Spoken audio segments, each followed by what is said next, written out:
Narito po tayo ngayon sa bayan ng Sampaloc, Quezon, sa Daang Tumagay. Ang makikita po ninyo ay isang maituturing na antigong bahay dito sa bayan ng Sampaloc. Yan pong bakanting lote na inyong nakikita ay dating bahagi ng nasabing bahay. Ay ngayon po ay medyo na ginamit, yan, nawala na po yung bahagi na yon. At kung ating pagmamasdan ang nasabing bahay, ay may katabi na po na makabagong bahay. Nung hindi pa po nahati ang nasabing bahay, bahagi pa rin po yan ng nakikita ninyo na bahay. Isang bahay na masasabing tatak pa rin ng bayan ng Sampaloc. Dahil po ang bahay na yan, sa kanyang pagiging antigo, ay may mga kasaysayang naririyan o pinagdaanan ng nasabing bahay. At nakikita po ninyo ang isang magandang babae na nakapula. Lalapitan po natin siya at hihingi po tayo ng mga karagdagang impormasyon sa nasabing antigong bahay na ito, na matuturing na isang tatak ng pagiging bayan ng Sampaloc. At mapalad po tayo at sa hapong ito ay makakasama po natin ang isang babaeng pulang-pula. At siya daw po ay pupunta pa ng Sinyoran. Sa kabila po ng mga nagdaang panahon, mababakas pa rin ang taglay niyang kagandahan. Belen! Belen! Salamat sa pagkakataon binigay mo sa akin sa araw na ito. Hihingi ako sa iyo ng mga karagdagang impormasyon dito sa inyong antigo at tatak ng bayan ng Sampaloc. Belen, anong masasabi mo sa bahay na ito? Ito daw, ang sabi ng lolo ko. Sino yung lolo mo, Belen? Hipolito Dayo. Ang lolo mo, ang Hipolito Dayo, ang siya mong lolo na nagmamay-ari ng bahay na ito. Sa mga Hipolito, kay Hipolito Dayo, ano may sabi mo, yung basti, ano yun, yung bulong ano yun? Bulong Batsi. Bulong Batsi. Dayo kami. Lahi siya ng Bulong Batsi.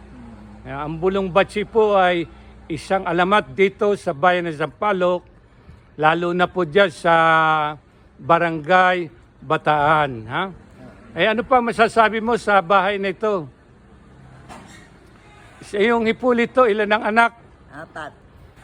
Pakibaba mo para mawala yung parang na-stress ka. Sino-sino yung mga anak? Si Tio Ruben, si Chumining, si Chaani, si Natatay. Si Anong pangalan ng tatay mo? Francisco Dayo. Yan. Ilang kayo magkakapatid naman na anak ni Kaisko? 4 din. Sino-sino yon? Ruben? Kilala ko si Ruben. Belen. Ha? Ako, Belen. Belen. Tsaka si Raul. Dayo. Meron na Dayo. Yan, 4 kayo. Ano pa masasabi mo sa nasabing bahay na yan? Itong antigo na bahay na yan, natatak ng bayan ng Sampaloc. Ano pa ang iyong masasabi, Belen? Sabi ng lolo ko, dati itong... Pakilakas mo Sabi para marinig tayo ng mga viewers natin. kwento ng lolo ko, nung ito daw ang dating munisipyo ng ginawang Ito ay ang bahay na Antigo niyan ay ginawang unang munisipyo ng ng panahon ng unang bayan ng Sampaloc. Yan ang unang munisipyo. Yan, ng mga namuno na sa ating bayan. ginawang headquarters ng mga Hapon ito. At nang magkaroon ng ikalawang Gera. digmaang pandaigdig ay ano? Ito ang ginawang Pakilabkas mo, ito ang Belen. ginawang munisipyo nila, headquarters nila. Ginawang headquarters ng mga Hapones ang bahay na ito. Yan. Ano pa yung masasabi, Belen? Tungkol sa bahay ninyo na yan. Wala, antik. Antigo na. At sisilipin po natin yung bahay na ito, ha. Yan. Ito pong bakanting lote na yan. Simula pa ng Hapon. Bahagi pa rin po yan ng bahay na ito. Hindi pa nababago yan. At yung pong tinukoy ko na kalapit ngayon na moderno ng bahay, iyan pa rin po ay bahagi ng tinatawag natin at pinaksa natin ngayon na antigong bahay na may tuturing natatak ng bayan ng Sampaloc. Sana po mapalad pa rin po tayo at nananatiling nakatayo pa rin ang antigong bahay na ito, natatak ng pagiging bayan ng Sampaloc. Para sa kaalaman ng kasalukuyang henerasyon at mga susunod pang henerasyon. Sana manatiling nakatayo pa rin ito dahil ito ay matatawag na pamana ng nakalipas na panahon sa bayan ng Sampaloc. Antigong bahay ng bayan ng Sampaloc, sana manatili kang nakatayo para sa kaalaman ng kasalukuyang henerasyon at mga susunod pang henerasyon.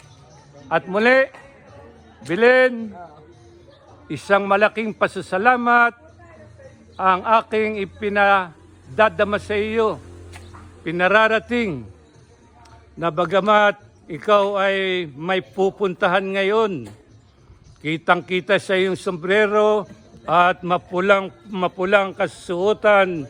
Saan ka pupunta ngayon, Belen? Dalawang isip ako, naliligo po. Ayun nga, saan ka pupunta? Sa senior citizen. Kapag ganito pong unang linggo ng buwan, ay meron po dito sa aming bayan ng Sampaloc, Quezon, ang tinatawag na senyoran. Yan po ang nagbibigay ng sigla sa mga senyor.